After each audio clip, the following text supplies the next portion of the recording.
All right, music fans, welcome. Harmless Dave here, talking real music in real time for real people just like you and just like me. So, Sammy Hagar doubles, triples, quadruples down on the idea that he was abducted by aliens when he was a teenager back in the 1960s. And it's interesting because he wrote extensively about this in his book.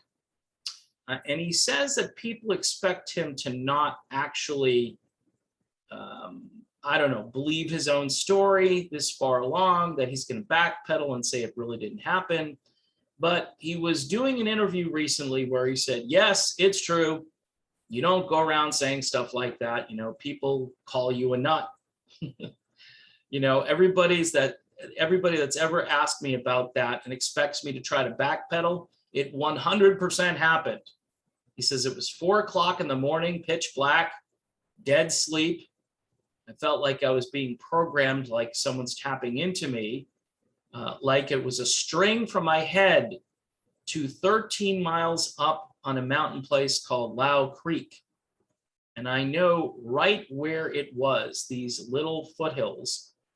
There was an object there. There were two people in it, or two creatures in it. And I was 19 years old. I want to say it was 1964 or 1965. So, he's basically telling his story. And he says, my room was infinity white. I couldn't move. I was completely paralyzed. My eyes were open and all of a sudden, bam, it just went black. It was the time it was. I broke sweat and I was shaking and I felt like my body was so drained.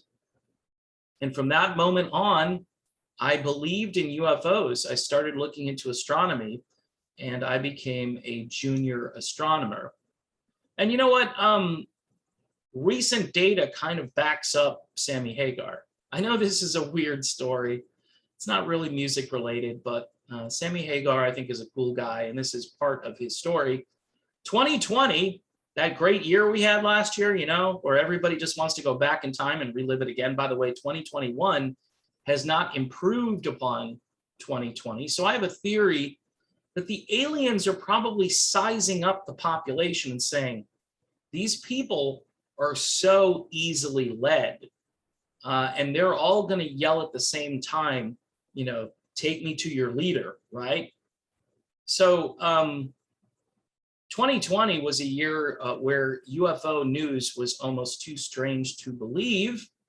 2019 was a big year for UFO coverage, but 2020 may have been the best ever.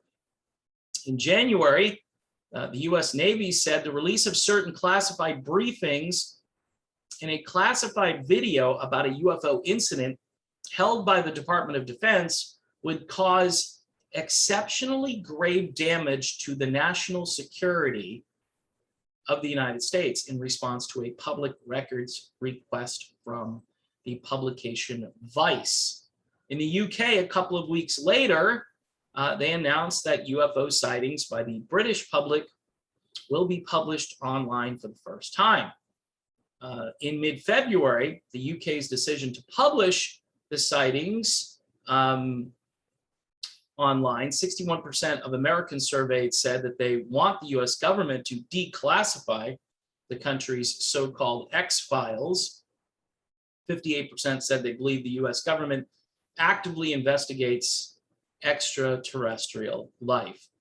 So you got firsthand anecdotal evidence from somebody who's known as the Red Rocker. You've got the Pentagon, you've got the UK. So yeah, I think, again, they're probably sizing up the population and thinking this is going to be really easy. I think that's probably why they waited so long. They waited for us to kind of implode. They waited for the phantom particle that they probably helped send down here, which maybe they did, or maybe it was somebody from the Chinese government, don't know. But there's a possibility that the UFO people had something to do with this. And they're way smarter than us. If they can travel across the universe and get here, and then, they've got the plane that locks on the target, and then that target just moves so quickly and moves in a way that doesn't really align with physics that we know of. It's pretty crazy stuff. And I think maybe Sammy Hagar could have been onto something back in those days. And you hear about those abductions, you don't believe it, but Sammy is sticking to his story. And based on what the government tells us, which isn't a lot, he, again, might be telling the truth.